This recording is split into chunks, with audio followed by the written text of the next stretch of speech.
Hello guys, हम लोग पिछले वीडियो में बात किए थे डाययूरेटिक्स के बारे में। डाययूरेटिक्स वो ड्रग्स होता है जो इंक्रीज कर देता है यूरिन वॉल्यूम को, फ्लो रेट को बढ़ा देता है। पिछले वीडियो में हम लोग कार्बोनिक एनहाइड्रेस इनहिबिटर के बारे में पूरा डिस्कस कर लिए थे। इस वीडियो में हम लोग बात करेंगे लूप डायरेटिक्स के बारे में, जो सेकंड टाइप्स होता है डायरेटिक्स का। लूप डायरेटिक्स वो ड्रग्स होता है जो यूरिन वॉल्यूम को बढ़ा देता है, उसके फ्लो रेट को बढ़ा देगा। और ये ड्रग्स हम लोग आईवी, आईएम और ओरल फॉर्म में भी देते हैं। ये जो ड्रग्स होता है बहुत ज्यादा इफेक्टिव होता है और ज्यादातर यही ड्रग्स को यूज किया जाता है लूप डायरेटिक्स को। इसको हाई सीलिंग डायरेटिक्स बोलते हैं। क्यों? क्योंकि ज्यादा मात्रा में सोडियम को यूरिन में लॉस करता है, ज्यादा, बहुत ज्यादा अमाउंट में। ठीक, इसीलिए ज्यादा इसको यूज किया जाता है। मैकेनिज्म ऑफ एक्शंस की बात किया जाए तो लूप डायरेटिक्स एक्शन दिखाता है हमारा thick ascending loop of हिनले।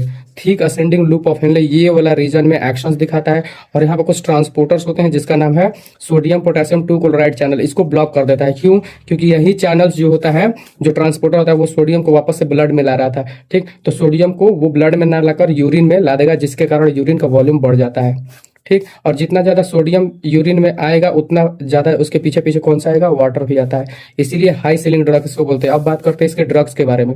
Drugs में आ जाएगा फ्यूरेसामाइड, टॉर्सेमाइड और ब्यूटेनानाइड। ये 3 ड्रग्स आता है हमारा लूप डायरेटिक्स के अंदर। मोस्ट इफेक्टिव होता है हमारा फ्यूरेसामाइड, जो बहुत ज्यादा यूज होता है और इसको लैसिक्स भी बोलते हैं, लैसिक्स भी बोलते हैं इसको।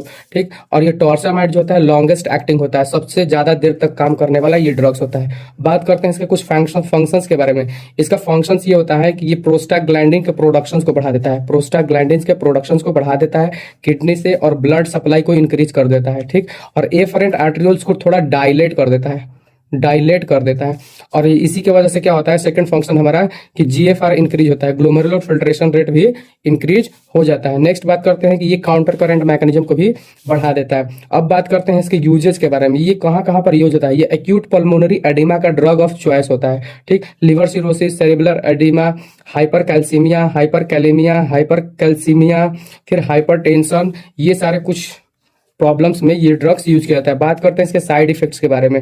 ठीक, अक्यूट हाइपोनेट्रीमिया कर सकता है। क्यों? क्योंकि ये सोडियम को लॉस कर रहा है, इसलिए हाइपोनेट्रीमिया करा सकता है। मसल्स में वीकनेस करा सकता है, क्योंकि ये पोटेशियम को भी कम कर देता है, ब्लड में, यूरिन में बहा देता है। नेक्स्ट बात करते हैं मेटाबॉलिक अल्कोलोसिस होता है। क्यों? क्योंकि ये हाइड्रोजन आयंस को भी यूरिन में लॉस कर देता है। और हाइपोकैल्सीमिया होता है, जिसके बोन्स में पेन होता है, जॉइंट्स में पेन होता है। ये ओवरऑल हमारा था लूप डायरेटिक्स। आपको इसका नोट्स चाहिए तो आप इसका स्क्रीनशॉट भी ले सकते हैं। और थैंक यू।